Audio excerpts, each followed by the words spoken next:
बच्चों, ज्यादा टाइम नहीं लगा, क्वेश्चन 9 लेकर आया हूं एक नए वीडियो में। Chapter arithmetic progression, class 10th NCERT books, page 106 बच्चों, ठीक है।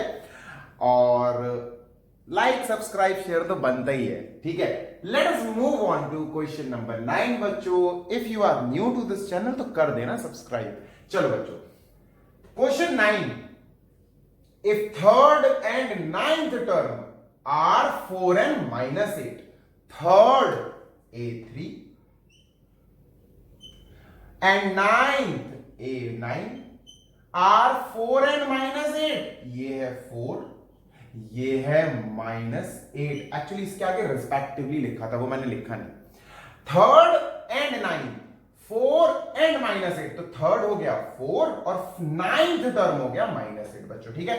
चलो बच्चों, क्या सिखाया है मैंने आपको 7th और 8th वाले क्वेश्चन में कि जब भी आपके पास ऐसे दो एक्सप्रेशंस आ जाएं तो ए और डी तो निकालो बच्चों। बाद में देखते हैं अपन को क्या करना है, ए और डी निकालते हैं। क्या होगा, a प्लस 2d बच्चों, फॉर्मूला है ना a प्लस n - 1d। तो n इसके लिए n 3 है, तो 3 - 1 है, ये 2d आ जाएगा।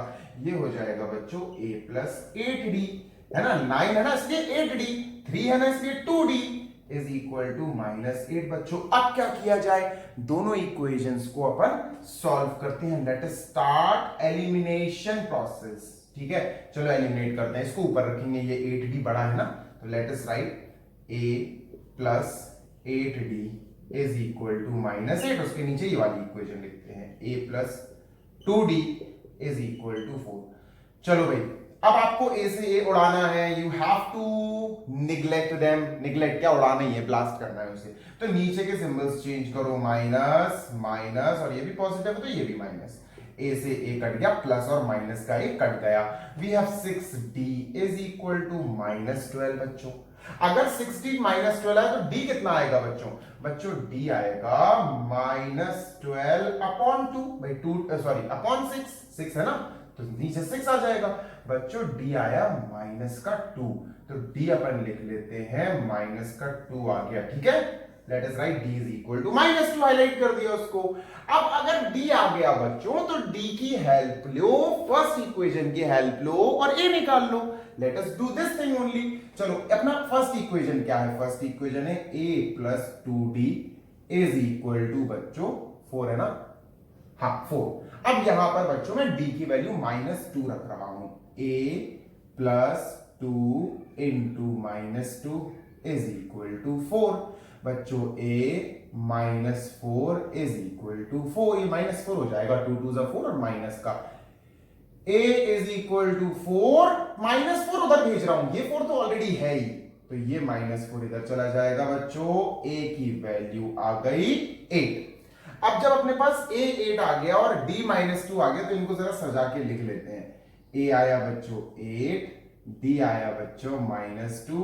बेटा a और d निकाल लो ना, तो आधा क्वेश्चन तो वैसे ही सॉल्व हो जाता है ना। मेन तो यही दो चीजें हैं।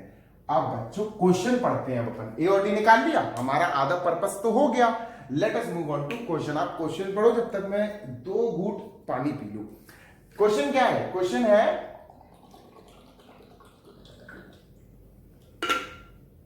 which term of this AP is 0?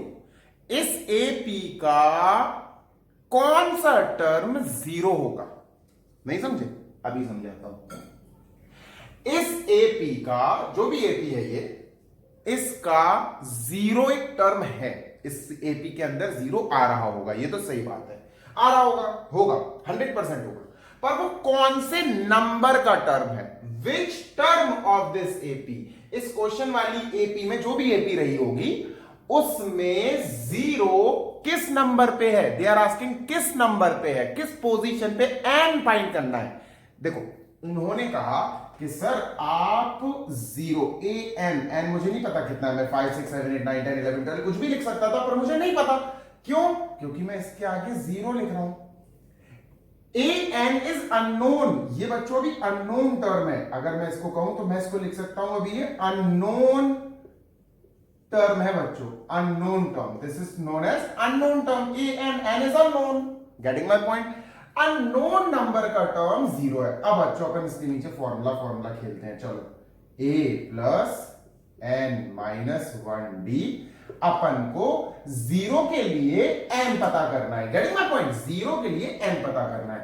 a क्या है भैया 8 है, प्लस n माइनस 1d क्या है भाई -2 है, इज इक्वल टू 0। 8 बच्चों -2 into n -2n, -2 into -1 plus का 2 इज इक्वल टू 0। 8 और 2 बच्चों हो गया 10 और -2n is equal to 0। -2n को उधर भेज दो बच्चों, let us send it there. 10 is equal to +2n, भाई -2n उधर जाके प्लस हो जाएगा, 2 हटाओ यहां से, n के साथ मल्टीप्लाई में इधर आके डिवाइड कर देगा, तो n की वैल्यू आई 10/2, that is n is equal to 5। इसका मतलब पता है बच्चों क्या? ये जो 0 है ना वो फिफ्थ टर्म है। So you will have to write an statement, write a statement, sorry n बोल दिया मैंने। You have to write a statement, और वो स्टेटमेंट ये है बच्चों, इधर लिख रहा हूं, बाद में लिख रहा हूं, तो आप सोचो सर इसके नीचे लिख दिया, ठीक है? क्या 0 इज फिफ्थ टर्म, बस खत्म, ऑफ दिस एपी या कुछ भी आप लिख सकते हो, ठीक है? If you want to write आप लिख सकते हो। लो this is also done. 0 is fifth term of this AP. n पता पोजीशन बताता है आपको, n gives you a position. आपको समझ में तो आया होगा यार, अच्छे से समझा रहा हूं, ठीक है? If you like the video then don't forget to subscribe, share and comment for next question, next video is coming. Bye.